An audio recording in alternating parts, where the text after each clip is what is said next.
Something haunts this way, something spooky and terrifying. Maybe it's not as terrifying as we once thought. Welcome to Haunts, Graves, and Omens. Welcome. My name is Fred Stewart, and with me as always, my lovely co-host, Taylor. Hello. Hello, Tay. And with us, running cameras and sound, is Marty Cowick. Borf.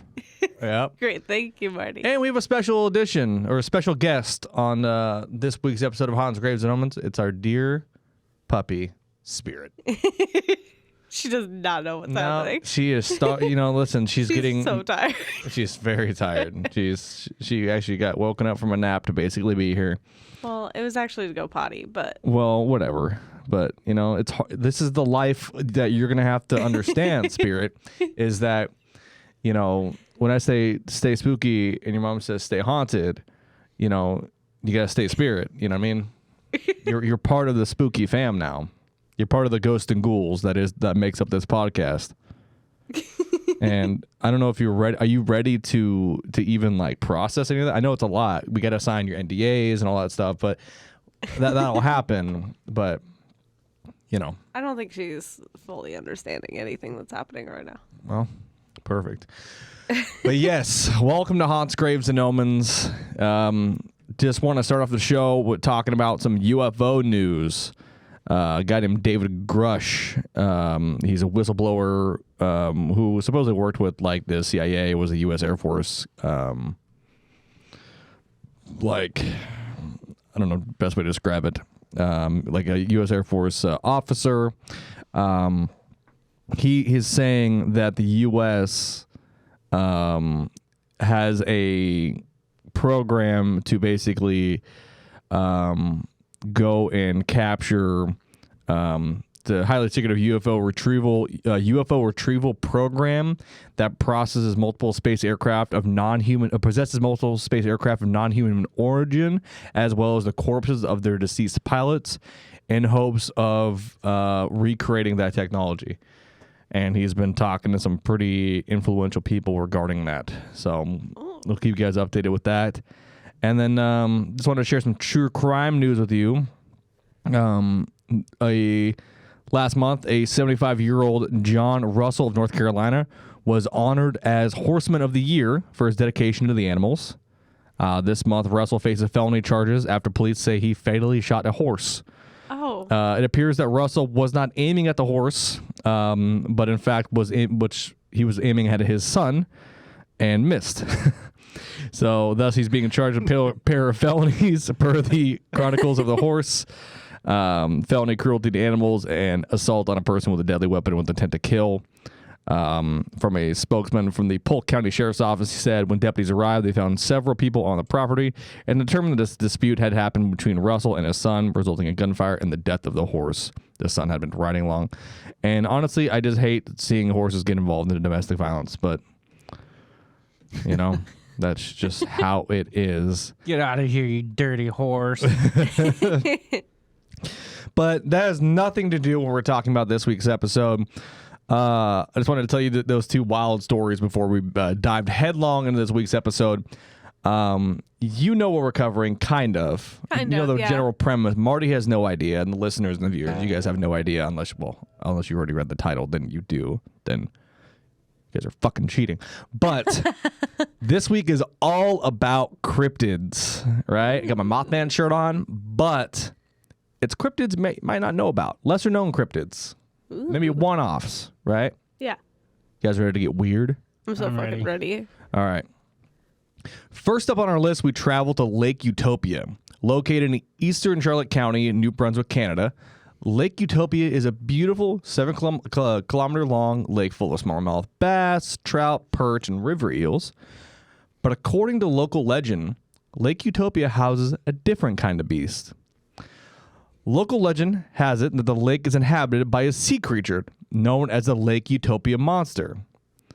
The story goes that long ago, two Maliseet natives were canoeing along the lake when suddenly the monster appeared and chased them to the other end. Chased from one end to the other. Since the arrival of Europeans to the area in the late 18th century, the story has continued. with new sightings being reported every 3 to 5 years. One research, as noted in a research by cryptozoologist Lauren Coleman, locals have called this cryptid Old Ned. Old Ned. Old Ned. It's Old Ned in the lake. It has decidedly long and bulky, crustacean appearance, and may be representative of an unknown group of animals that travel back and forth between the Lake Utopia and the Atlantic Ocean, and routine cycles related to the feeding. But just to go over some of the main sightings here, in 1867, sawmill workers claimed to have seen something 30 feet long and 10 feet wide thrashing around the lake, with some reports, similar reports following the days after. Like, people keep seeing these things. The next year, in 1868, a St. Croix Courier reporter said that he and another friend witnessed the monster physically, actually saw it in person.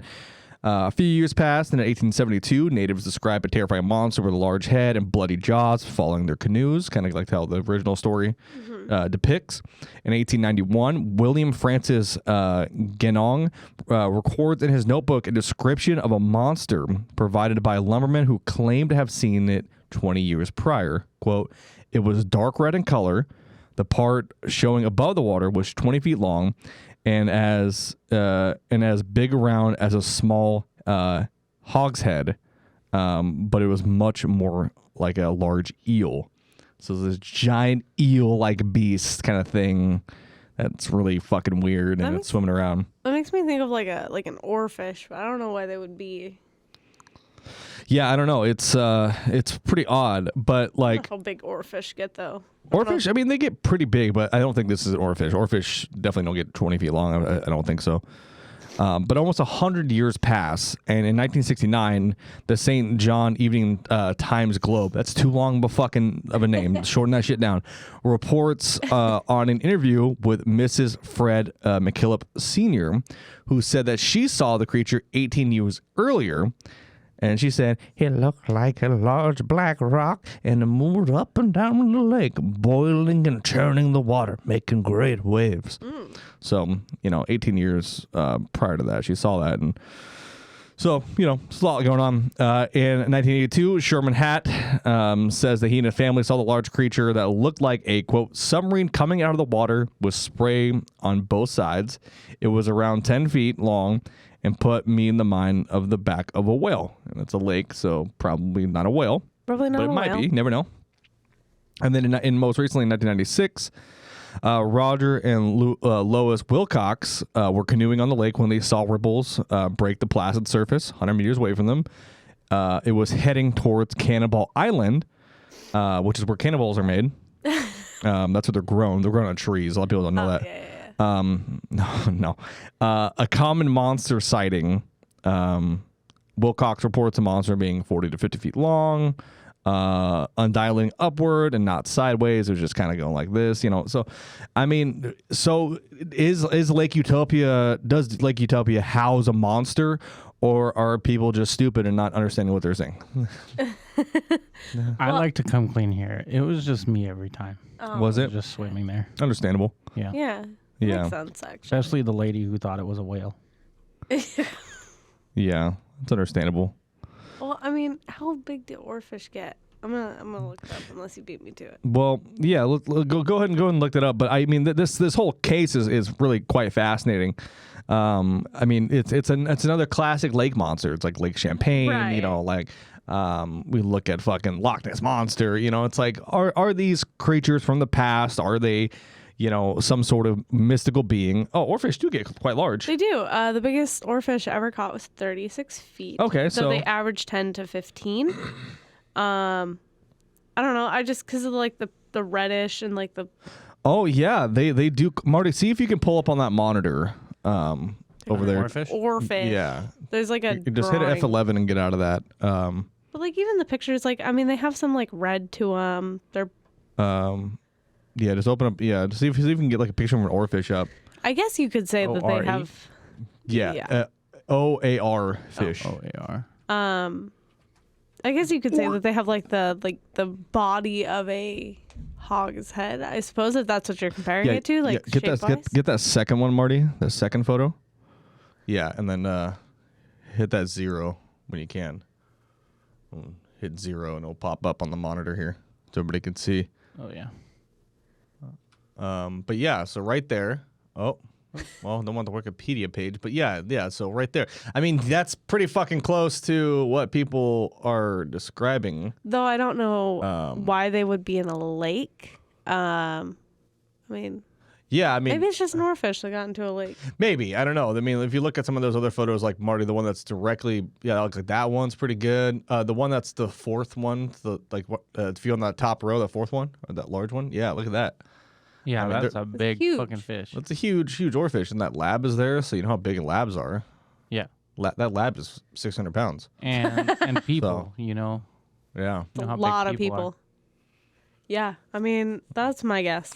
Yeah, I mean, honestly, I mean, it could just be an oarfish. It's just an oarfish with a funny name. Yeah. Old Ned. It's Old Ned.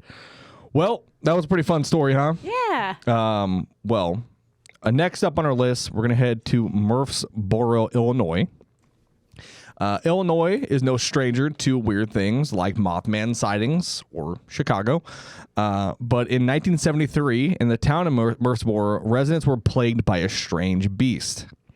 While it is normally quite difficult to find information regarding encounters with strange beasts, because a lot of them oftentimes, like the ones we just talked about, they occur in the 1800s, and then those documents get lost and things like that. But I was lucky enough to find actual police reports for a creature simply known as the Big Muddy Monster. Oh. So I'm actually going to read you transcripts from the police reports.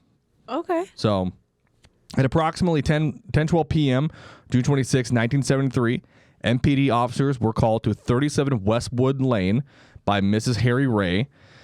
Miss Ray stated that her daughter and her daughter's boyfriend had seen a large creature in the field behind the residence. Officers Nash and Manwaring were dispatched to the scene. Upon arrival, the officers met with Cheryl Ray and Randy Creeth and began to recall their encounter. Randy and Cheryl were sitting and talking on the patio of the home when they observed something moving around the patch of trees in the field just behind the home. Both Randy and Cheryl watched as a large creature walked out of the patch of woods, through the yard, and into the field closest to the home. The creature was described as being 7 to 8 feet tall, 300 to 350 pounds, pale, dirty white, and bipedal. Creeth said that he ended up walking towards the creature and got within 30 feet of this creature. And he said that it had a musky odor. Said it was musky as fuck. Why would you approach it? Well, because people are stupid. That's so fucking stupid. Well, what you saw was birds. But once officers had taken the report and investigated the area, they called a local man named Jerry Nellis, who brought his canine, a German Shepherd. And this dog was used for tracking and apprehension. So would go and clear buildings, would track down suspects, and then if a suspect ran, would use the dog as apprehension. Yeah. The dog began to track down the hill where the creature had been spotted. As they began to follow the track of this creature, officers noticed that a slime-like substance was dotted along the route the creature took. Ooh. Nellis actually went down on one knee and grabbed some of the slime with his fingers and kind of rubbed it together. Yeah. But to everybody's surprise, especially Nellis's, it left this blackened coloring on his fingers. Oh. So like it stayed there. I thought he was gonna eat it. It just starts like, Just. it's like, what the fuck? What's this weird slime? Oh, It's kind of salty. oh, yeah. Oh, gross. Stop eating it. Like, fuck you, Nash. Dude. Can't. It's fucking good. It's kind of weird. It's kind of good. Anyway, each time Nellis's dog actually found a piece of the slime, the dog would begin to hesitate a little bit and would not want to track any further. So he kept kind of push his dog to continue tracking. Yeah. The creature was then tracked down to tracked down the hill to a pond, and then around the pond to a wooded area south. of this pond, the dog attempted to pull Nellis down a steep embankment, but the area was too difficult to track through, and the search was then attempted via the surrounding area with their vehicles and using their flashlights. But once they returned to their vehicles, the dog alerted to the scent again. Oh. The dog then began to start tracking and led them to an abandoned barn. Nellis called upon the officers to help search the barn, as his dog did not want to enter or search the building. That's The odd. dog was used, like I said, for building searches and apprehension of suspects. Nellis is quoted saying, "This dog doesn't back down from anything." Dog would not go in. So Nellis grabs his dog and attempts to push the dog inside the barn, but the dog immediately runs back out. Oh. Does not want to go in. Yeah. Nellis and Nash searched the barn, found nothing inside. Nellis could not explain why his dog wouldn't search, and the creature was never found. Additionally to this report, David Barrell, the neighbor of the Rays, stated that 10 minutes prior to the sighting at 37 Westwood Lane, that his child came into the house stating that there was a, quote, large ghost in their backyard. Barrell stated that he thought nothing of it until he heard about the other sightings later that night, the next day. And I'm not gonna say anything much about Mr. Barr, but I'm gonna call bullshit, because if your child comes inside the house in the middle of the night, basically, and goes, "Hey, Dad, there's a giant ghost in our backyard," you're gonna be like, what did you fucking say? What'd you just say to me? Yeah. Are you? Yeah, I feel like you would go check it out. At least, like, look. Oh, nope, good. No, I'm set on that. Even look? No, because you know how fucking scary that'd be. Like, oh, hey, mom, there was a giant ghost in the backyard. It's like, I mean, listen. he could fucking stay back there. I want nothing to do with that. He's just hanging out. Yeah. I mean, I might go take a peek because I'm a nosy bitch, but I don't know. I'm just curious. Yeah, I don't need to know anything, but I like to know things. that's fair. So 3 years passed with no sighting of the big muddy monster until the night of June 19th, 1976.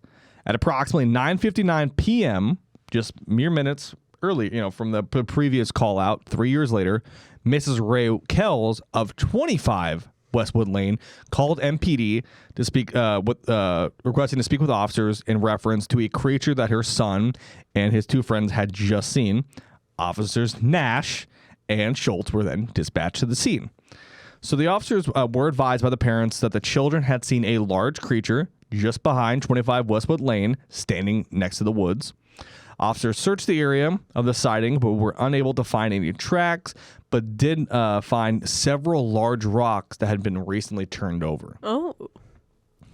How they knew that they had recently turned over, I'm not quite sure. They did not elaborate that in the police report. I almost wonder if there was if it was, I don't know, you turn over a rock and one side is a little darker. Yeah, I guess. But he just walks up and it's like Officer Nash, Officer Schultz. I think these rocks are moved. It's like, how can you tell? It's like, because I know every rock in this forest. One side's a little darker than the other. This I know this. Listen, that rock hasn't moved in 30 years. I know rocks out here. Anyway, Nellis and Schultz returned to the home to question the children who had just witnessed this creature. 10-year-old Ricky Kells stated that he and his friends David Taylor and Russell Ward were playing wiffle ball when they went to look for a foul ball that was hit between two houses. As he was walking down the hill, he observed a large 7 to 8 foot tall creature standing in the woods. Ricky hollered at his friends David and Russell, who also observed this creature. Panicked, they all ran back to the Kells home to retell their tale. Ricky said that the creature was, like I said, 7 to 8 feet tall, gray in color, with large ears. Don't fucking bully him that. He's 7 to 8 feet tall. He's fucking stupid looking. He's got a dumb little face. He's stinky. So the creature was described to be covered in hair. It did not move or react while being observed. Ricky said that as they were running away, they could hear a loud thumping noise as this creature ran away. So pretty large. Yeah. So there were multiple reports over the years regarding the Big Muddy Monster. One of my personal favorites was from July 7th, 1973, where you guessed it, Officer Nash and Officer Glotto were called to Riverside Park. Riverside Park at the time was being used for Miller Carnival. Miller Carnival, Mr. Miller of the hence name, Miller Carnival, stated that an 8-foot-tall, 300 to 400-pound creature had harassed his horses. No tracks were found, but this is widely regarded as a bear sighting. Now, there were some other reports that I did not include into this for the sake of continuing along with the story. But if we cut now to our feed, you're actually going to see some tracks. These are supposedly tracks of the Big Muddy Monster. And Marty, if you go to the other one, you're going to scroll up and get to the other one, the one just above it. Yeah, right there. Excuse me. You can see these are quite weird. They're clearly not bear tracks. They have this weird shape to them. But Marty, if you begin to scroll down, so you can see, if you continue to, like right there, and you kind of start clicking on these, you'll be able to see there's, for the audio listeners, these are just depictions of what people had supposedly seen from these creatures. The one that's this one looks like a weird penis. It does look like a weird penis. The one that's right below that one, right there. Yep. So that's supposedly what the Big Muddy Monster looked like. It's this hairy, Bigfoot-like being. They gave it red eyes, but I never read anything about red eyes. They just said that it was this being. But it is quite funny because a lot of the other reports that you see regarding the Big Muddy Monster are just they're like, yeah, it was like it was like 400 something pounds, 400 to 500 pounds, and it was all black and blah blah blah. And I was reading it, I'm like, that sounds like a fucking bear. And then the police are like, in the call notes, like in the dispatch or the dispatch, the report sheet, it's like bear sighting. Like it's very clearly a bear. People were like, it's Big Muddy Monster. Well, because it said it was like pale gray. One said pale gray, and then one said like it was like a white, like a pale. I mean, I don't know. It's probably just a variation of a Bigfoot. Yeah, I mean, that's what I assume it's going to be, is some sort of Bigfoot-like creature. But what's crazy is like you don't really see a lot of stuff since then. And what's also really interesting to note is from here on out, almost every single case we're going to talk about occurred between 1970 and 1979. Huh? It's really fucking bizarre how that worked out. Yeah. Cryptids in the 1970s. Yeah, so did the residents of Murfreesboro, Illinois see a monster, or did they just see some strange bears? Did they see a bear with mange? Did they see a bear with a coat altercate, like a, fucking, like not modification, but like, genetic coat, like with a mutation where it's fucking, it's like lighter. Bears are, I assume a bear is musky. I don't know. Yeah. I know where we can go find out. Or going to the Oregon Zoo. Going to the Oregon Zoo and you're going in. Yeah, so I mean, a Bill sniff. They probably wouldn't even notice I was in there. Probably not. They were pretty tired. So I mean, I don't know. Is this another Bigfoot sighting, or is it a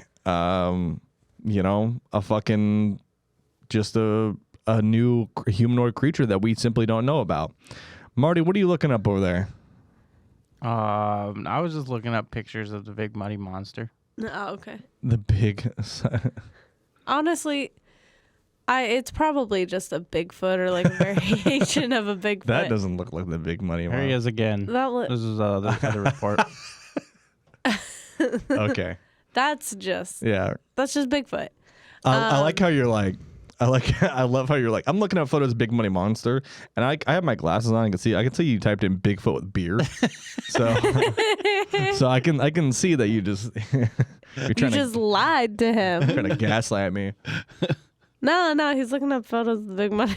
Great. So, what do you guys think? Do you think that these people did see a humanoid creature? Or think they saw a bear? I think it was humanoid. I think it was I don't Bigfoot. know. Like to me, it's like. Once you have accounts of something that's like multiple people saw something similar and they didn't like converse with each other about it, it's like, and they all like say that they saw something more humanoid, I don't think it's a fucking bear at that point. Yeah, for sure.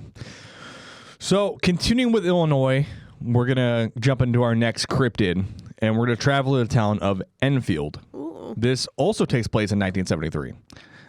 Just 71 miles from the Big Muddy Monster town, Enfield was and still is a very small town. Very small town. In fact, at the time of the encounters, it had just 764 residents. Tiny. Yeah. Now, we're not here for census talk, so let's just get to monsters, all right? Sorry, it's not the census podcast. That's our next one that we're starting. Yeah, that's true. And, you know, and you're probably wondering, what would this Enfield creature be called? And you'd probably guess right. It's the Enfield monster. So it's very, you know, a lot of really fun names here in Illinois. So at about 10 p.m. on the night of April 25th, 1973, Henry McDaniel heard a scratching sound at his front door. He looked out the window and saw something that he thought might be a bear. Taking a gun and a flashlight, he headed outside into a strong wind and saw a creature between two rose bushes. He later said, quote, "It had 3 legs on it, a short body, 2 little short arms, and with 2 pink eyes as big as flashlights." Oh my God, the raccoon's back. The raccoon is back. It's finally back. It's happening. That's a callback to episode 1. That is a real far callback. It's like a flashlight. It's like raccoon with flashlight taped to the side of its head. It stood 4.5 feet tall and was grayish in colored. It's a raccoon on stilts. Dude, that's pretty funny. He added later that it was, quote, almost like a human body. Oh. You know, so pretty weird little encounter here. Yeah. So McDaniel, afraid of this creature, does what every other person does in most cryptid stories when they have a gun. McDaniel fired 4 shots at the creature, 1 shot hitting it and causing it to hiss, quote, much like a wildcat's, before fleeing towards a nearby railway embankment, covering 50 feet in just 3 jumps. Oh, jeez. Yeah. So it'd be jumping. So McDaniel called the local authorities, who discovered the footprints in the soft earth near the house, which McDaniel described as dog-like in shape with 6 toe pads. The police considered McDaniel to be consider him to be rational and sober in reporting of the incident. In a later press interview, McDaniel said, "If they do find it, they will find more than one, and they won't be from this planet. I can tell you that." Oh. So he's pretty sure. Is that the Enfield Horror right there? There he is. Yeah. So that's supposed to the Enfield Horror. For the listeners, it's much like it described. It's this 3-legged creature. That is quite the entity, Marty. Yeah, right there. Yeah, that's hot. So. And if you guys want to, if you're listening on the audio platforms, make sure to check us out on the Comedy Chaos Network YouTube, and you guys can watch this live, or not watch it live, but watch it with us. But so investigators interviewing nearby residents were told that Greg Garrett, a 10-year-old neighbor of McDaniel, claimed to have encountered the creature half an hour before McDaniel did, and that the creature had stepped on his feet. Wearing his tennis shoes, tearing his tennis shoes to shreds. Oh, shit. The boy later told Western Illinois University researchers that his report was a hoax, quote, wow, to tease Mr. M and have fun with all of the out-of-town newsmen. Fuck you, you little piece of shit. Mr. Greg Garrett, this was in 73. You were 10 years old, so you're probably in the what? His 60s, 50s. 50, I think he would be 50. Yeah. So I'm gonna find you, and I'm gonna make a false news story that you're the Enfield Horror. I kid. But 2 weeks later, on May 6th, McDaniel called the radio station WWKI, claiming to have seen the creature again at 3 a.m. that morning. It was negotiating the terrestrials of the railroad tracks near his home. McDaniel said, quote, "I saw something moving on the railroad track, and there it stood. I didn't shoot at it or anything. It just started on down the railroad track. It wasn't in a hurry or anything." So he's just like, it's fucking just cruising. Just walking. Just vibing, yeah. So a search party including WWKI news director Rick Rainbow. Rick Rainbow? Rick Rainbow himself Jesus. explored the area later that day and reported observing a, quote, ape-like creature standing in an abandoned building near McDaniel's house. They claim they have made a recording of the creature's cries and fired a shot at it before it fled. Why? Why are you shooting at it? What the hell? Rick Rainbow from WWKI. And it's just like, Rick Rainbow. And it just like starts dumping fucking 45-70 rounds. Just. I mean, why? Why does everyone just like, their first instinct is, I know it never works, but I should shoot this. I think that would be a good idea. Yeah, I don't know. So cryptozoologist Lauren Coleman investigated the case and the sound recording. Not what they thought, they deemed it to be somewhat credible. 2 days later, a day after McDaniel was interviewed on local radio, the local press reported that police were called to investigate reports of gunfire and arrested 5 young men from out of town who have come to Enfield in order to photograph the creature carrying shotguns and rifles for, quote, protection. The men having claimed to have sighted the creature. So, Here's another picture I found of it. Yep, there it is. This is pretty scary. They didn't have the flashlights or the stilts, but Where's his body? Where's the rest of it? it is the skateboard. Okay. So, the White County sheriffs dismissed the reports of this monster hunting expedition as an exaggeration, saying the men were just out drinking and raising hell, mentioning the monster was only briefly mentioned during questioning. The men were charged with hunting violations. The incidents were widely reported at the press at the time and appeared in newspapers throughout the state on April 27, 1973, and on May 7th, there was a interview on the radio station WGN Chicago and articles in the Chicago Daily News, the Moline Dispatch, the Champaign Urbana Courier, and the Alton Telegraph. This thing kind of went basically viral for the area of Illinois. Yeah. There were earlier articles in the Carmi Times and an updated summary of the events that appeared in Pennsylvania's Reading Eagle in August of 73. After the arrest of the 5 men who had arrived to hunt the creature, residents of Enfield expressed their fears that press coverage would lead to further, quote, monster attacks who might inadvertently shoot citizens or livestock. Oh. So, there might be some sort of explanation to this creature, though. It is suggested that the creature may have been a kangaroo that escaped a nearby zoo, which would explain the 3 legs and the description of the tails like kangaroos have. Is that third leg, it's their tail and their little arms. I mean, I don't know. Did a zoo say they had a missing kangaroo? I mean, look at the Dallas Zoo. They kept losing animals. Yeah, but like they at least were like, hey guys, we lost another one. Yeah.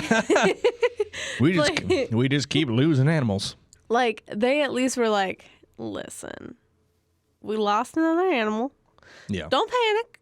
It's just a lion. Yeah. But like, it's fine. It's fine. It's literally fine. But I don't know if the zoo wasn't like, we need a head count on those kangaroos. Yeah, for real. Then it probably wasn't a kangaroo. What you saw was a bird. Now, McDaniel was adamant that the creature wasn't no kangaroo, having I'm on his side. having owned such a creature as a pet while on military service in Australia. Yeah, you heard that right. And noting that kangaroos have narrow faces and tracks that leave claw marks. Okay, yeah. Following media coverage of the creature, the Ohio man contacted local newspapers stating the creature may have been his pet kangaroo, Macy, who had been lost or stolen a year previously.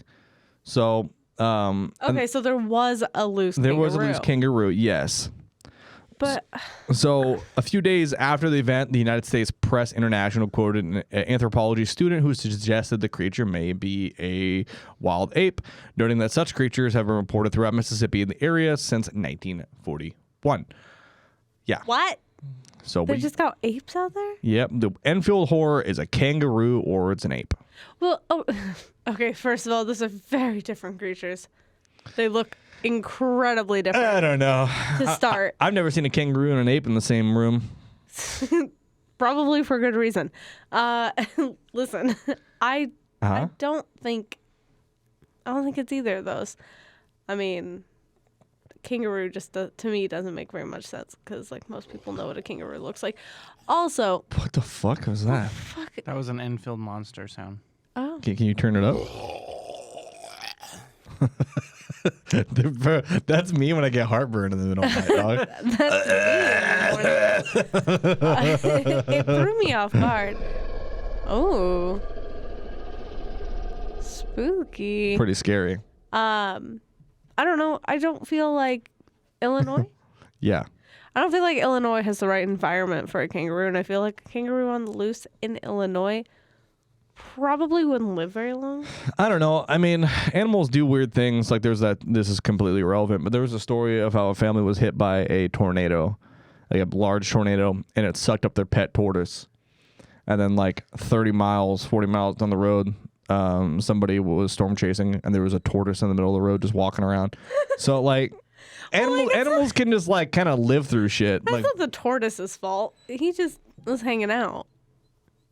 Yeah. I don't know. I personally think that it is neither of those. Yeah, I don't know. Is the Enfield Horror a monster or is it just a missighting of something? I'll tell you what, people are going to keep shooting at it. So, what do you think, Marty? Do you think it's a monster? I don't know. It's hard to say. Mm-hmm. You know, I would like to believe it is because I think shit like that is cool. You know? Yeah, for sure. Well, the next cryptid is less of a cryptid and more so of an urban legend, in my opinion. Oh. It's less of it's not really a ghost either. So it's kind of just, it's hard to explain. I'll just get into it. But this is the story and the legend of the Bunny Man. Ooh. October 19th, 1970, Fairfax County, Virginia. U.S. Air Force cadet Robert Burnett and his fiancee were visiting relatives on Guinea Road in Burke, Virginia. Around midnight, while returning from a football game, they reportedly parked their car in a field on Guinea Road to visit an uncle who lived across the street from where the car was parked. As they sat in the front seat with the motor running, they noticed that something was moving outside of their rear window. Yeah, Marty, that first one is actually, perfect. So moments later, the front passenger window was smashed and there was a white-clad figure standing near the broken window. Burnett turned the car around while the man screamed at them about trespassing, including, "You're on private property. I have your tag number." As they drove down the road, the couple discovered a hatchet on the floor of the car. When the police requested a description of the man, Burnett insisted that he was wearing a white suit with long bunny ears. However, Burnett's fiance contested that their assailant did not have bunny ears on his head, but was wearing a white capirote of some sort.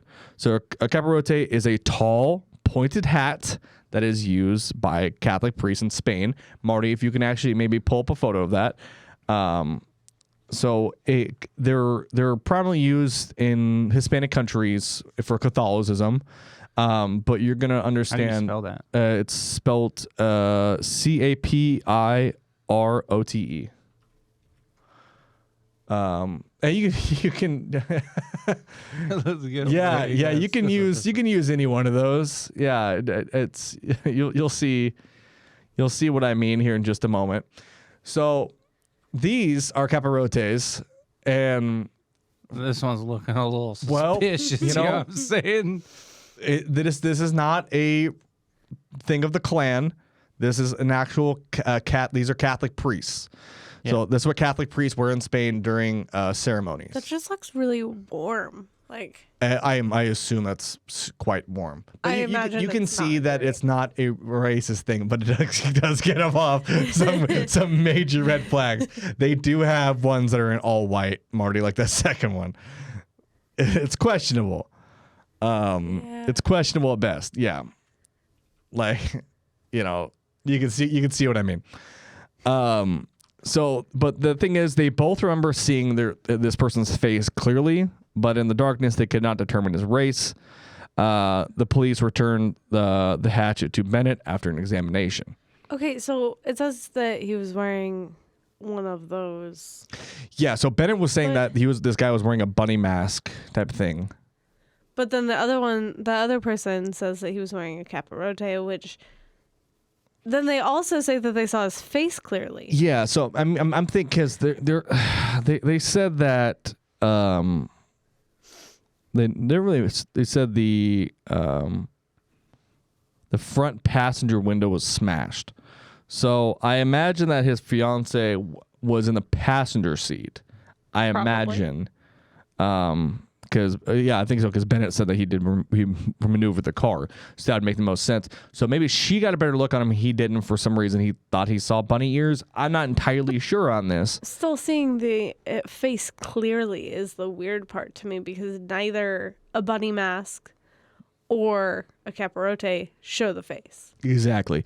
Yeah. I mean, what it was, I'm not quite sure. But the second reported sighting of this occurred on October 29th, 1970, when construction security guard Paul Phillips approached a man standing on the porch of an unfinished home in King Park West on Guinea Road.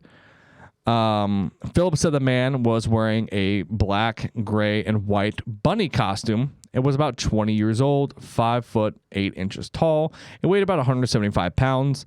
The man began chopping at the porch with a large handled axe, saying, "You are trespassing. If you come any closer, I'll chop your head off." Oh.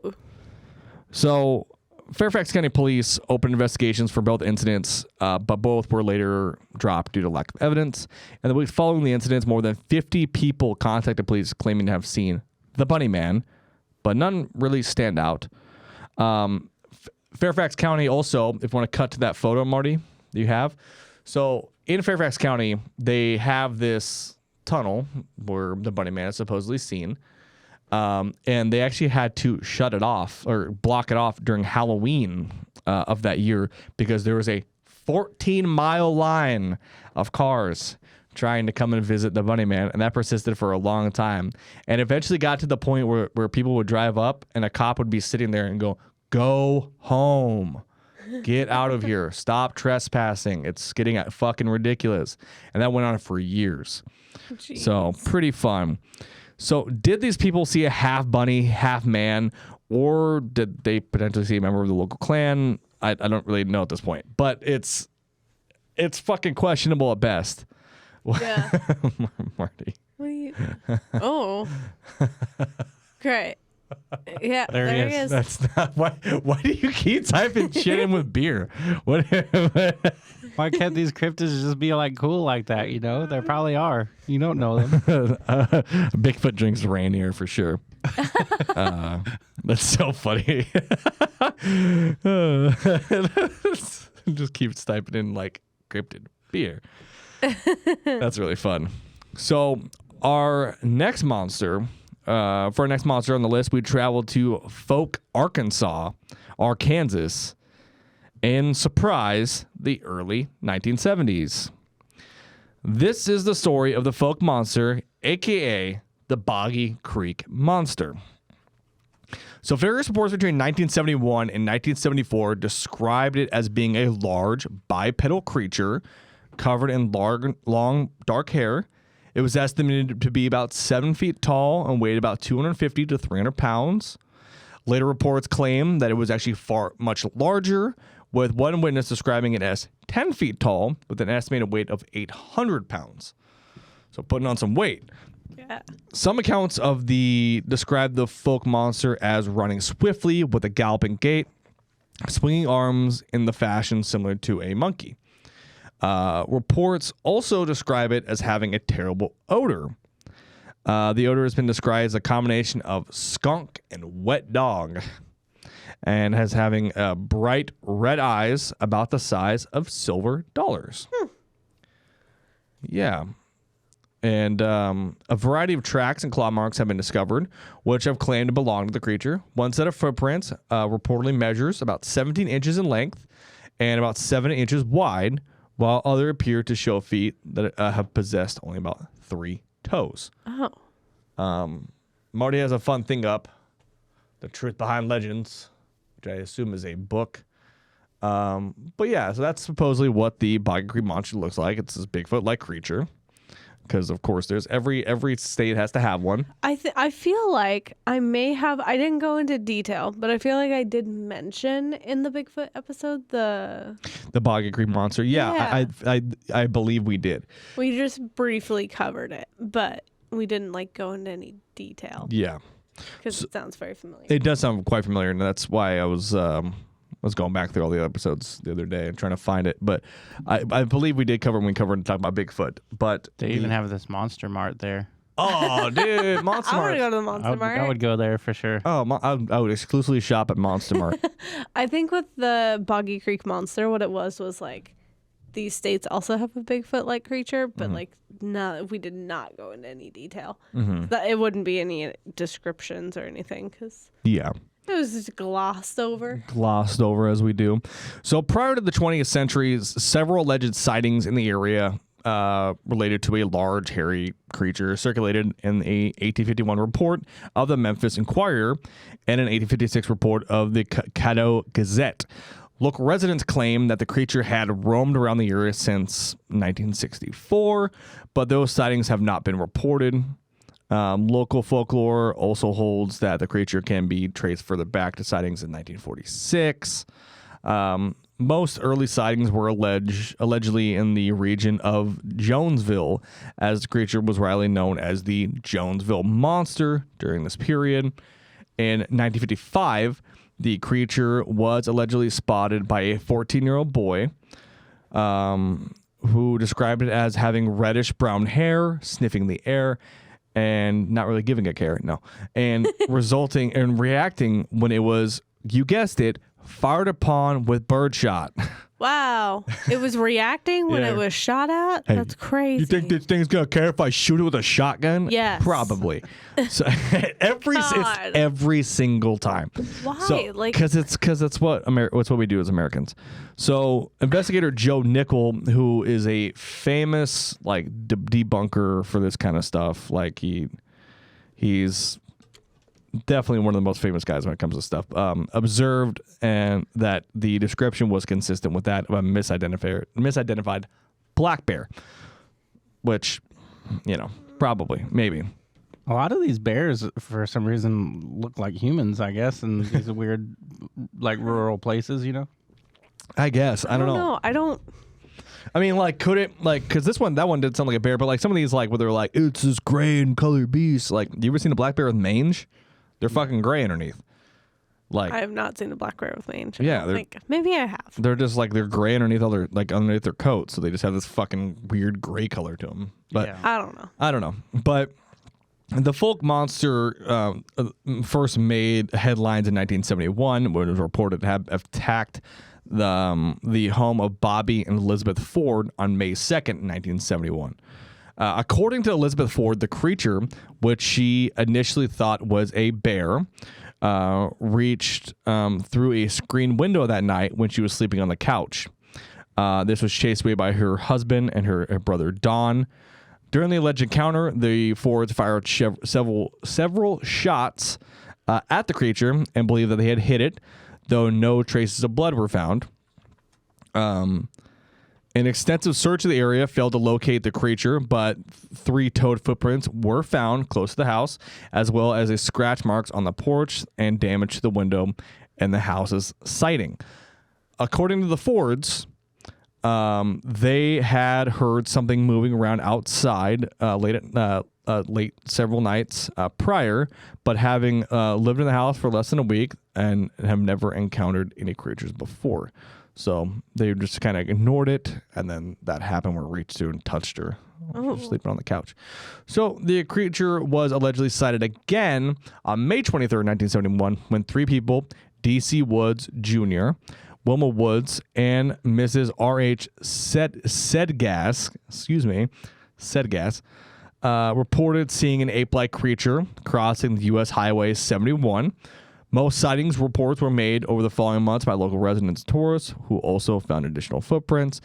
The best-known footprints were found in a soybean field belonging to the local filling station owner, Scott Keith. Huh. They were scrutinized by game warden Carl Galeon, who was unable to confirm their authenticity. Authenticity? You know, yeah, that word. I'm fucking firing at 1,000 miles an hour. Couldn't prove that it was real. Like the footprints, they appeared to indicate that the creature had only 3 toes. Huh. Pretty weird. Weird. I looked it up because I was curious. Bears generally do not have a musky smell. Mm-hmm. They sometimes do, the males do, just on the crown of the neck. But generally, bears do not stink. Generally, bears do not stink. You heard it here first. Apparently, according to Google, several sources on Google. That limits out bears, motherfuckers. I'm Jalek Owens, and welcome back to the fucking bullshit. You know bears don't smell. Actually, it's from... Hold on. I'm not holding on. It's from bearstudy.org. Okay, of course. Yeah. It's .org, so you know it's true. There it is. You're just gonna keep pulling up animals. Why are they almost always in the same position while drinking this? That's really funny. Also, bear.org says the same thing, so I think maybe they're correct. Bear.org, classic, love it. So the incident began to attract substantial interest after the news spread about the Ford sighting. The Little Rock, Arkansas radio station KAAY posted a $1,090 bounty on the creature. Several attempts were made to track the creature with dogs, but were unable to follow its scent. When hunters began to take interest in the folk monster, Miller County Sheriff Leslie Greer was forced to temporarily put in a no guns policy in place in order to preserve public safety. In 1971, 3 people were fined $59 each for filling a fraudulent monster report. I didn't even know you could file a monster report. You know, it's just something that happens, I guess. Bless you. Thanks, so sorry. After an initial surge of attention, public interest in the creature decreased until it gained national recognition in 1973, when Charles B. Pierce released a docudrama horror film about the creature in 1972 called The Legend of Boggy Creek. And that was the thing I pulled up. That was the thing that you pulled up earlier, yeah. So by late 1974, interest had waned again, and sightings had all but stopped, only to begin again in March of 1978, when tracks were reportedly found by 2 brothers prospecting in Russellville, Arkansas, or Arkansas, if you want to be a psychopath. There were also sightings in Center Ridge, Arkansas on June 26, that of the same year, and a sighting was reported in Crossett, Arkansas. So during the period, the creature was blamed for missing livestock, and attacks on several dogs. Oh, geez. Since the initial cluster of sightings in the 1970s, there have been sporadic reports of the creature. In 1991, the creature was reportedly seen jumping from a bridge. There were 40 reported sightings in 1997, and in 1998, the creature was reportedly sighted in a dry creek bed about 5 miles south of Folk. So, you know, as for the investigation side, 1 month after the Ford sighting, Southern State College, also known as Southern Arkansas University, archaeologist Frank Schambach determined that there was a 99% chance the tracks were a hoax. Oh, surprise, surprise! Bear. What you saw was the planet Venus. According to Schambach, the tracks could not be from any species of ape, as claimed by witnesses, because they were from a 3-toed creature, whereas all primates, including hominids, great, got it, have 5 toes. You're the animal person here. In addition to the number of toes, Schambach cited several other abnormalities, several other anomalies as part of his conclusion. The region had no history of primate activity, ruling out the possibility of any creature being from the remnants of an indigenous species. All apes are completely, what is that fucking? Diurnal? Diurnal? During the day? They're up during the day. Okay. See, Taylor knows. She's the animal person. So they're up during the day, and the folk monster was reportedly nocturnal. So by 1986, the mayor of Folk, Virgil Roberts, and former Miller County Sheriff Leslie Greer were under the opinion that the Fork County monster tracks were man-made. Greer, working in a college at the time, Greer's working colleague at the time, Chief Deputy H.L. Phillips, said that he had not taken calls regarding the monster in years, and he does not believe the creature actually exists, stating, "I don't believe in it, but I'd say, excuse me, but I'd say you don't argue with people who say they have seen it. Many were respectable and responsible folks." I don't know. I don't know what it was. Maybe it was a weird Bigfoot. It's a species. I don't know. Maybe. I don't fucking know. Perhaps. Maybe it doesn't exist at all. Honestly, who knows? What do you think, Marty? I think it was this guy right here. Oh. Yeah. Bear with a beer. Yeah, you think it's a bear? The Boggy Creek monster. Oh. Yeah, you sure about that? Actually, we have a confession. The Boggy Creek monster was actually Marty, and so was the Muddy monster. They're all me. Yeah. The Boggy Creek monster is what happens to me after I take a shit on a hot day. But the Bunny Man was Fred. Oh, definitely not. Why not? Because I feel like I'm pretty sure the bunny man was definitely some racist figure. Pretty sure. Not just a man in a bunny costume. Yeah. So next up on our list, we travel to Dover, Massachusetts. From April 21st to April 22nd of 1977, of course, the town of Dover was harassed by a monster, or in their case, a demon. This is the story of the Dover demon. And Marty, while I'm starting to tell a story, if you could pull up a photo of the Dover demon. Not with a beer. Not with a beer. And we'll have it primed and so we can show it here at the end.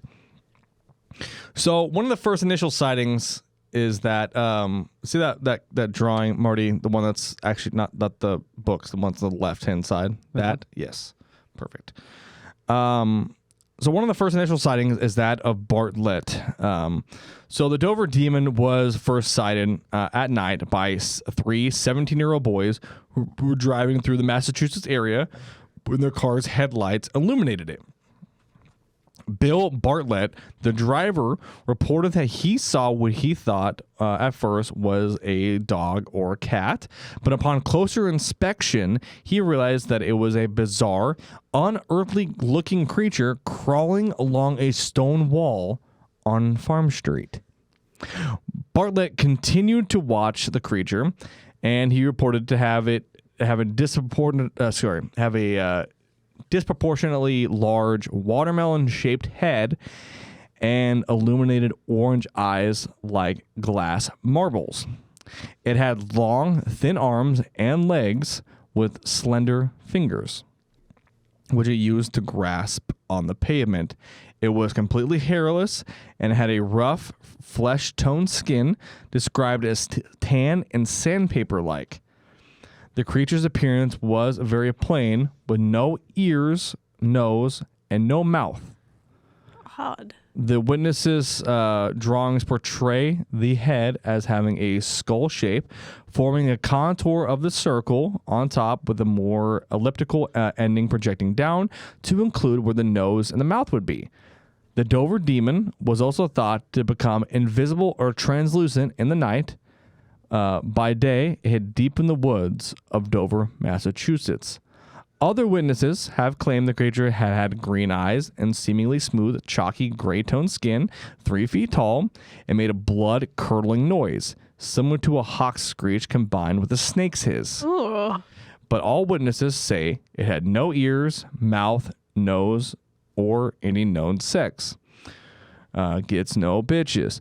Witnesses also agree that it stalks in the trees and waits to scare its next victim. I like how it just says scare, not even like eat. Yeah, well, I mean, Chase. if we pull this photo up, we can look that it's the Dover demon. I mean, it's definitely spooky. I just... What are you doing over there? Okay, thank you. I thought that was a car going by. Nope, it's Marty. No, it was the Dover demon. Okay. Which is Marty. Well, that's pretty good. That's a fun noise too. Yeah. Do, do, do, do. But I don't know. Initially, without looking at the picture of it, it reminds me of the melon head. Yeah, no, that's exactly what I thought of too.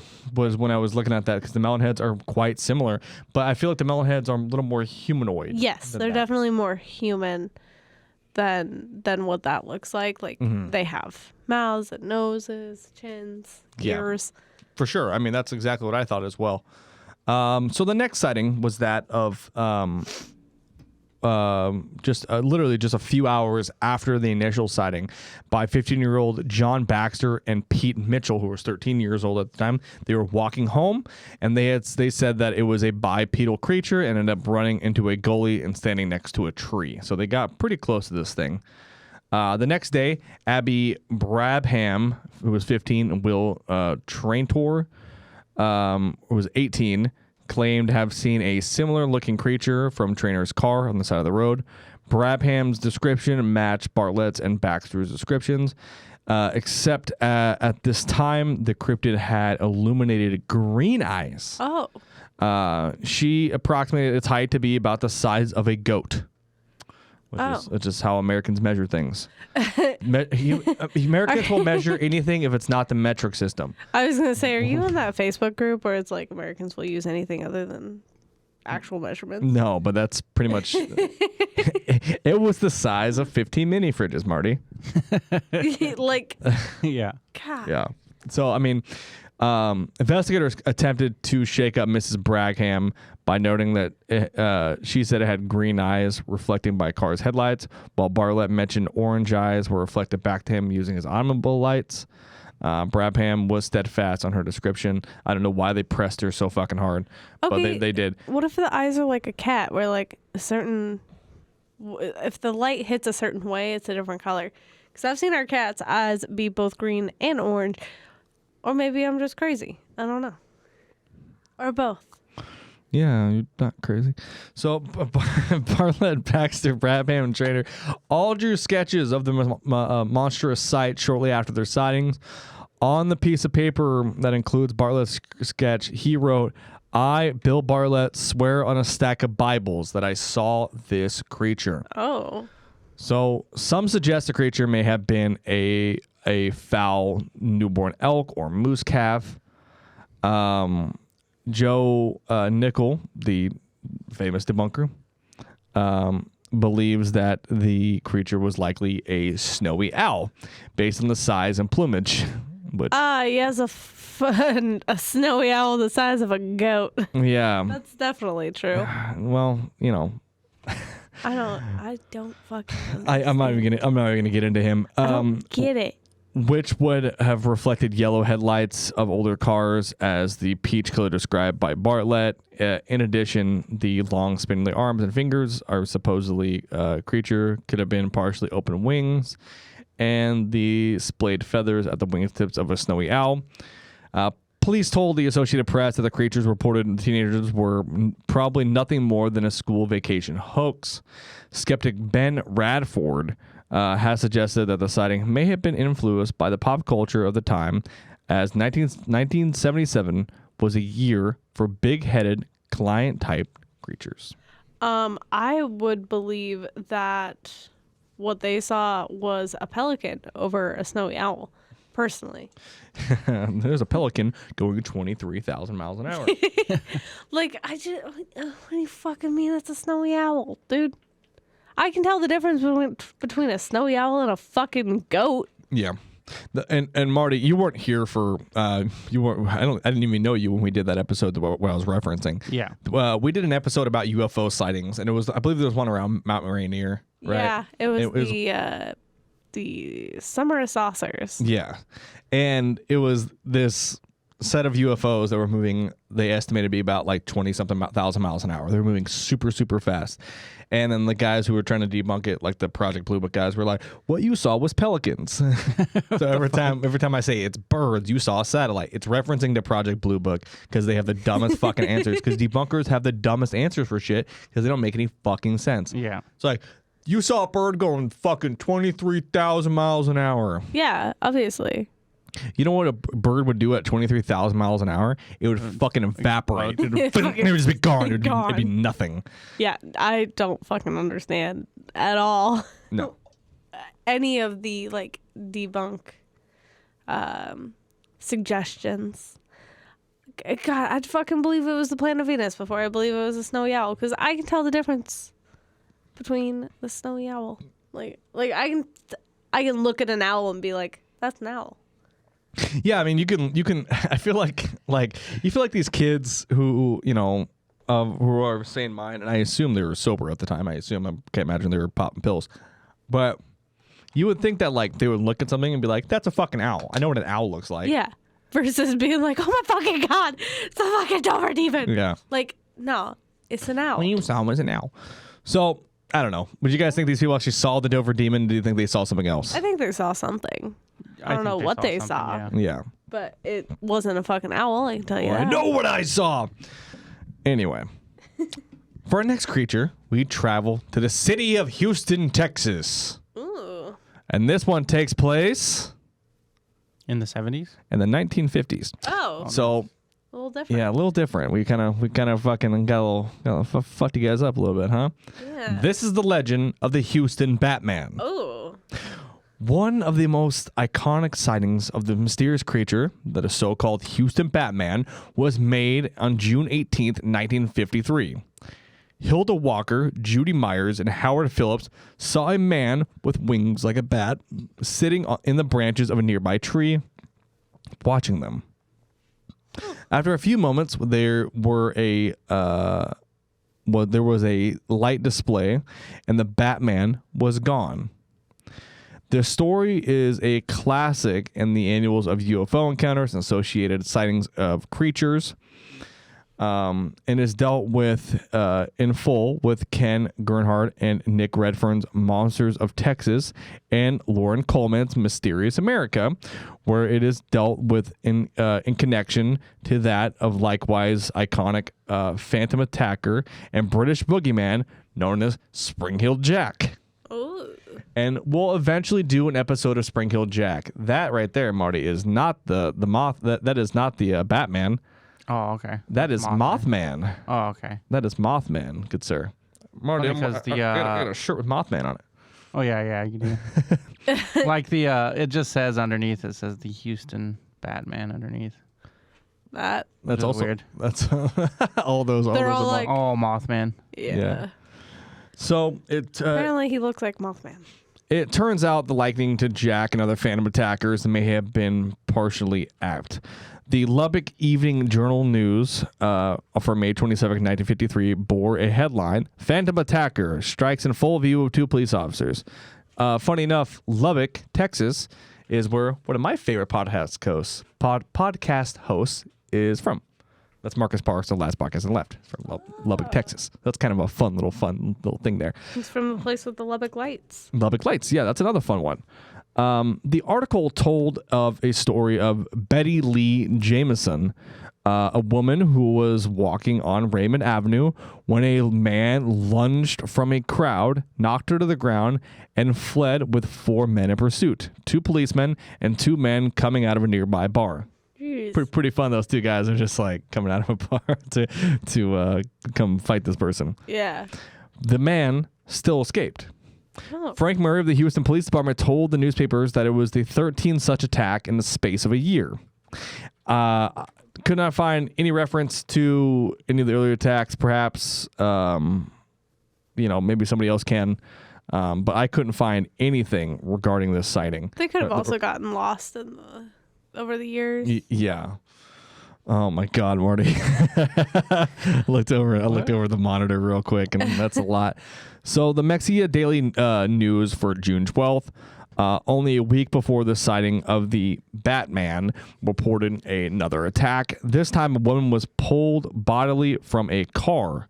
Again, the attacker fled, and the attacks came even after the sighting of the man in a tree. Is he more like Batman or Man Bat? This is probably more like Man Bat, but Man Bat versus Batman. It's not this guy.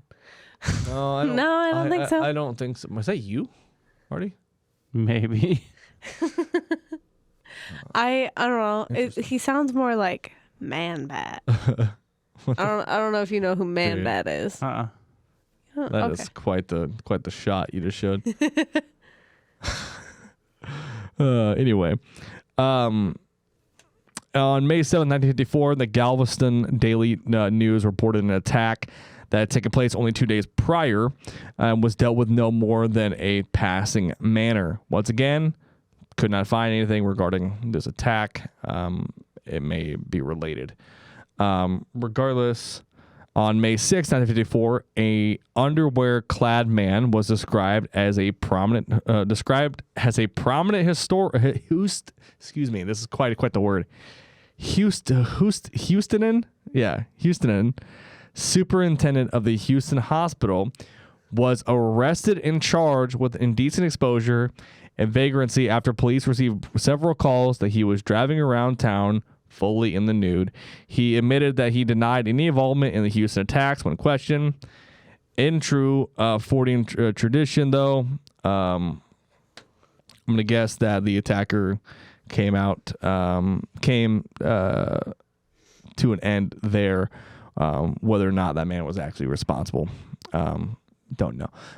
And El Paso Herald Post reported on April 13th, 1953, carried the story of another attacker described as a African-American male who robbed and attacked women, in one case murdered in the vicinity of Waco. Whether these are stories of the Batman, we don't really know, but whether it's, they call the Houston Batman, they call him the Houston Phantom, remains to be seen at this point. At the very least, it could establish a mindset of fear existed among Houston's residents at the time, and is likely an explanation for why there were several witnesses, the Batman, or may suggest that there is much, much more to the Batman story than one isolated sighting. Interesting. Pretty fun. I did not know about the Houston Batman. No, when I was typing up lesser known cryptids, that kind of leads me down a rabbit hole, and I start going in and finding different shit, like really local shit. And that was one of the ones I was like, that's super fun. I got to read into that. Marty, what in the fuck are you looking up? I don't know. Okay, I'm just gonna continue. It's Batman drinking a beer. Great, thank you, Marty. Lovely, Marty. Thank you. That's great. That's super. For our second to last cryptid, we head to Kinderhook, New York, in the 1970s, 60s. Hey! You didn't even fucking guess, so I automatically won. Guessed twice real fast. I don't have time. you had so much time. We're going to the 1960s where no fewer than 6 witnesses encountered a creature that I've never fucking heard of before, of an entity that I've never even could even fathom. We hear a lot about these humanoid-like creatures. We hear about these water creatures, and they all seem to kind of follow a general tangent.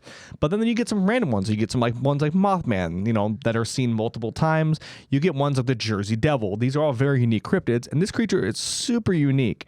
It was described as a floating blob-like creature that was so terrifying it caused 2 armed men to flee in terror. It was just me again. Are you sure?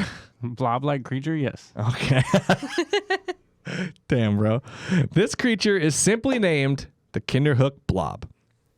According to Hallenbeck, he and his cousin were walking through the woods when they saw this creature. Quote, I was 10 years old. when I was in the woods behind our house with my cousin Sherry, who was then 8 or 7. We both heard, see, this is New York, so I gotta be like, we both heard this fucking really loud, high-pitched whistle noise. No. Heard this loud-pitched whistle noise. They looked for the source of the sound. Hallenbeck described a white object peering at me from behind a nearby pine tree. He would later clarify in the statement was saying, I say peering, but in fact it had no eyes that I could see. The 2 children hastily ran back to Hallenbeck's parents' home. For 2 years, all was quiet. But then an unnamed man was hiking through the woods when he saw, quote, a big white blob floating towards him. Oh. It terrified him so much that he jumped over a pond measuring 6 feet across. He eventually mustered up the courage to return to the scene with his once skeptical friend armed with shovels and pitchforks, ready to confront the beast. The friend suddenly turned white as a sheet. He silently pointed to the white shape, which was hovering through the trees. They both lost courage, dropping their weapons, and ran away. Now, Marty, if you want to go up and show that little cute little drawing, this is. I don't know why it's so scary. Yeah, this is that's a little cartoon drawing of this Kinderhook blob. If you actually really look for like artist renditions of what the Kinderhook blob looks like, none of them are really scary. Yeah. They're all like cute. They're all super cute. And I don't know, it's not like he's like coming at you like super fast or Nope. He's kind of floating around. He gets kind of nervous. He hides behind the stuff. You know, he's not being aggressive. He's just kind of hanging out. Yeah, they just kind of hide behind that. You're looking at beer bottles again. They kind of just hide behind trees and hang out. Some say the third encounter was in 1964, others in 1978. Whoever it was remains to be unknown. Regardless, this run-in with the beast was with Barry Scott and Russell Lee, who were both 14 years old at the time. According to them, the first sign of something out of the ordinary was the tramping outside of the tent. How it could both float and tramp is also a mystery. I was going to ask the same thing. They peeked outside the tent when they saw an entirely almost identical to the other reports, like this entity that's almost identical to the other reports. Yeah. It's just this floating blob orb thing, almost humanoid nature. This time it looked like more of a ghost than a typical blob. Marty, that one right there, that black and white one that's on the second row. Oh, this one? No, next row down. To the far right, right there, that one. That's actually an artist rendition of what they kind of described. It's super small, but yeah, it's quite small. But you gotta get the general idea. It's classic little ghost kind of thing. Both agreed that it floated more than it walked, but Barry described it as bell-shaped, and Russell described it as a Virgin Mary in style. That just is a floating entity. Didn't really do much of anything. Just kind of was there. And the most recent encounter in 2017, when local town locals Owen Farley and Anthony Malinowski witnessed the orb on a late night walk. According to them, before the sighting, the temperature dropped and there was a loud, high-pitched screech. The figure, described it as a white blob around 7 feet tall, appearing in the woods and floated towards them at high speed, causing the two to run away.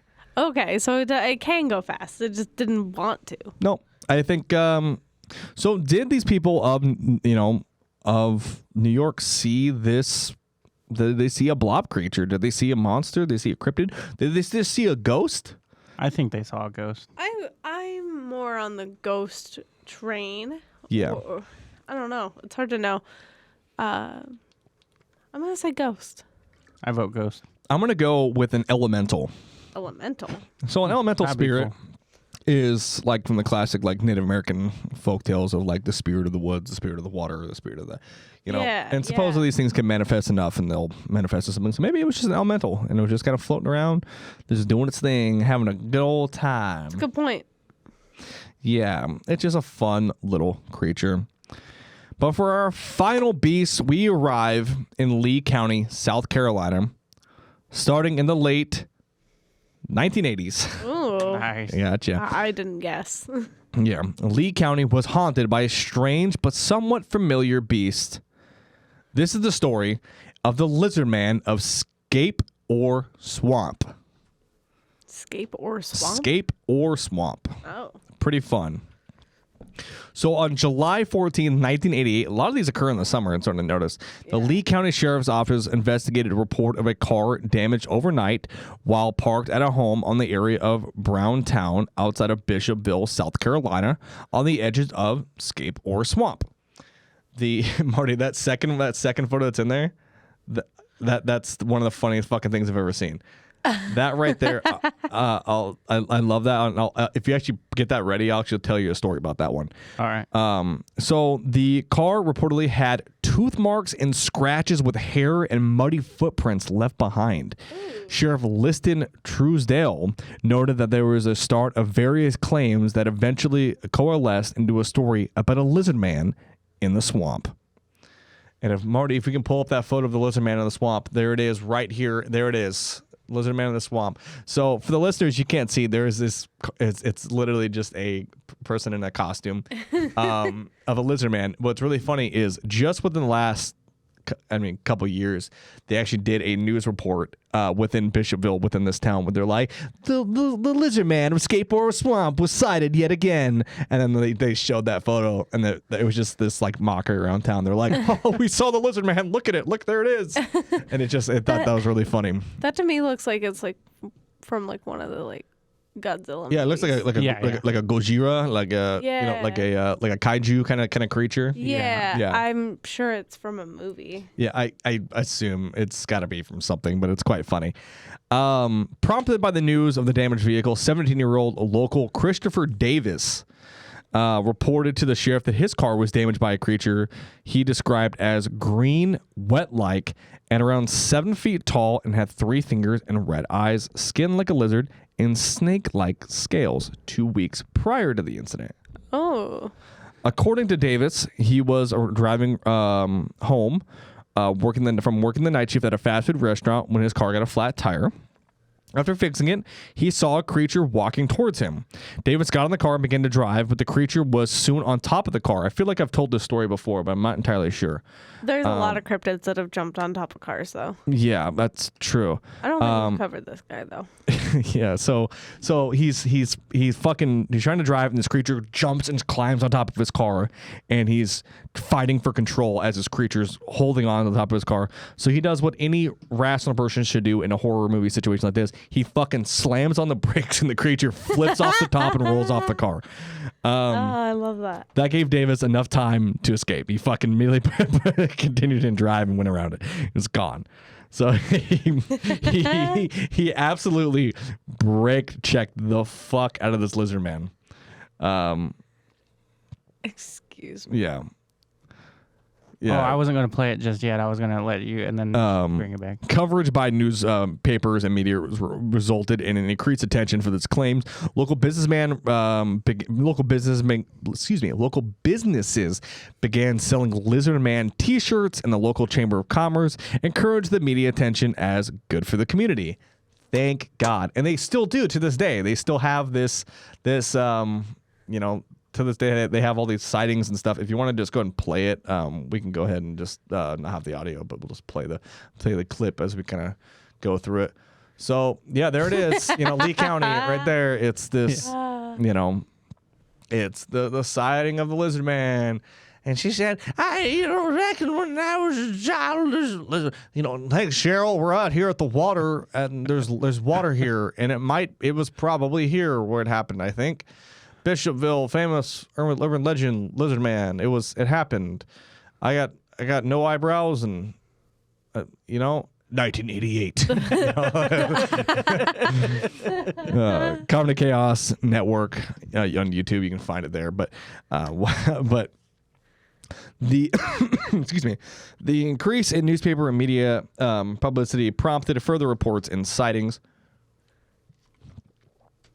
Excuse me, I'm choking my own spit. Oh. The area soon became a tourist attraction for visitors and hunters. Local radio station WCOS offered a $1 million reward to anybody who could capture the creature alive. Oh, that's a pretty good deal.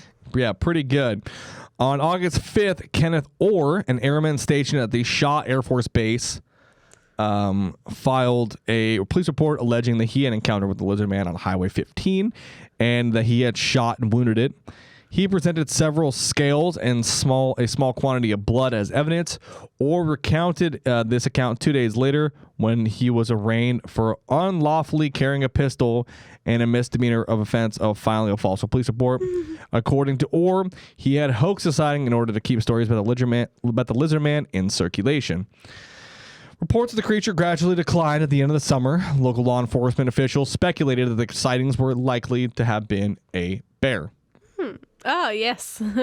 Yeah. Scaly bear. Yep. And we actually have a photo of the lizard man here now. There it is. It's so stupid. Such a stupid bit. Just a lizard drinking a beer. And I like that he keeps going. He's like, I That's don't what care makes how it stupid stupid and it is. funny is you just gotta keep going. You can't stop. Yeah, it's such a stupid bit, but it's so funny. In 2008, CNN mentioned Lizard Man legend in a story about a couple in Bishopville who reported damage to the vehicle, including traces of blood. The blood was subsequently found to be from that of a domestic dog, though the local sheriff suggested that it might have been a wolf or a coyote.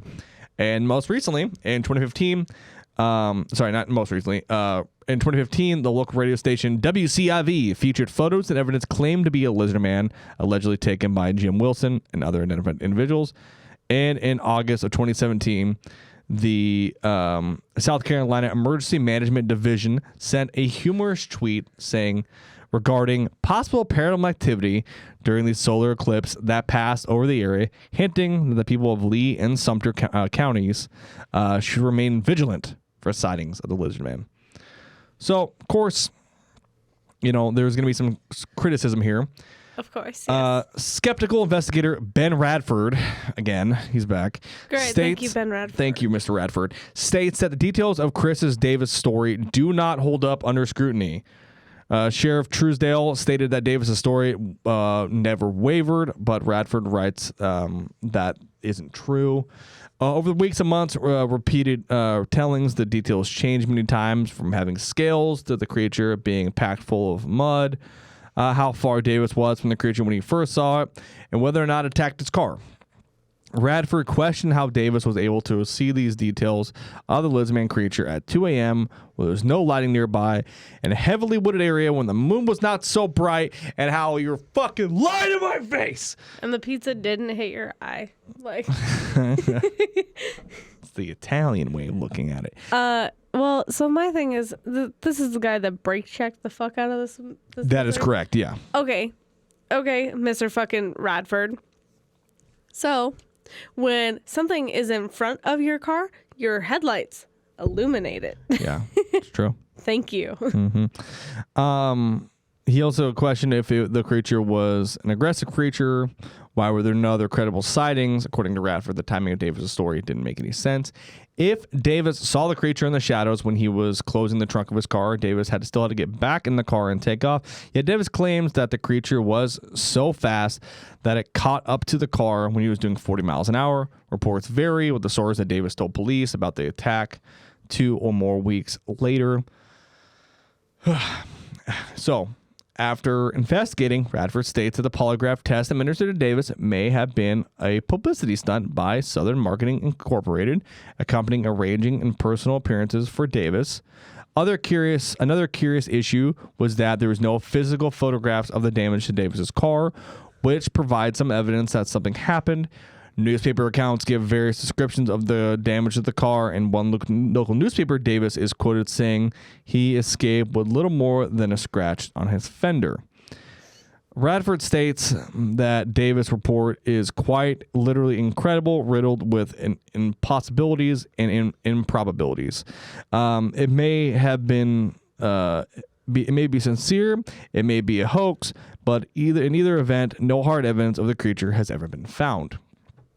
Investigator Alicia Lutz has suggested that Davis saw what suggested that what David saw that night was actually a local butter bean farmer, Lucius Elmore, who was guarding his shed that night after recent thefts. Okay. I want to see a picture of this guy. Me too. He jumped on the man's car. Yeah. Then. Okay, F- yeah. F- at 40 miles per Lucius hour. is a little crazy. Sometimes he drinks a little bit and he goes jumping on cars. Crazy butterbean farmers, man. Butterbean. Elmore claimed that he had heard a car tire blow out, thinking that it was the thieves, walked out of the road to confront them. Elmore said that when Davis saw him, he screamed and took off. Whether that is the truth and whether that is the case, I don't really know. But what I do know is that there is possibly a lizard monster living in Scape or Swamp. Ooh. Heck yeah. Heck yeah. Heck yeah. Hell What do you guys yeah. Heck yeah. They're coming. Oh god. I didn't know what that noise was. The I was lizard, really the lizard confused. man is coming, and so am I. So, what do you guys think? Do you think there's a lizard monster living in Scape or Swamp, or do you think it's just all a big ass hoax? I don't know if they're I mean, I'll defend, against Mr. Radford because fuck him, he's annoying. Yeah.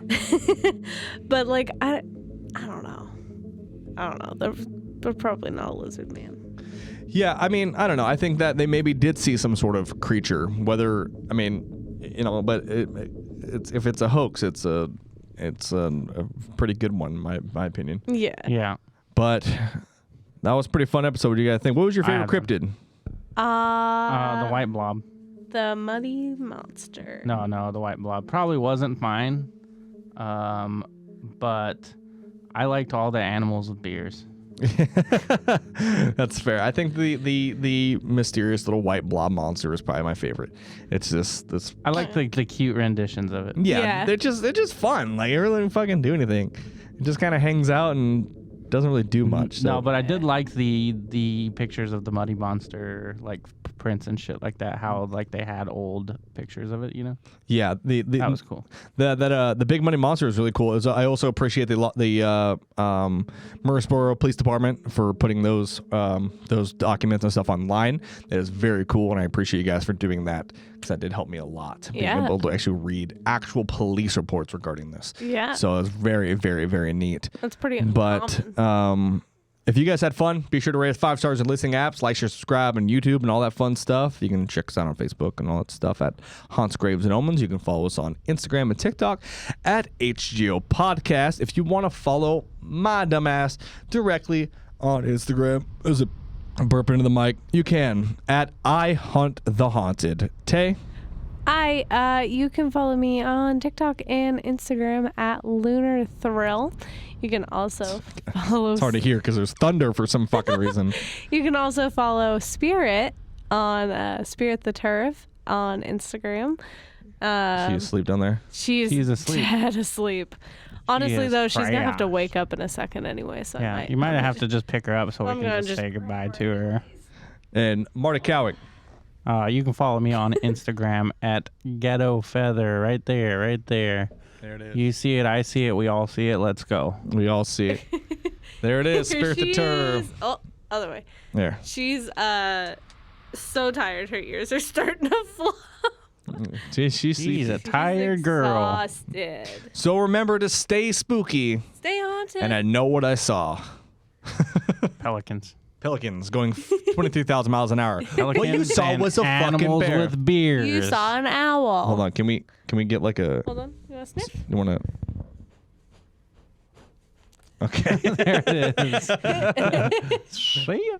Bye.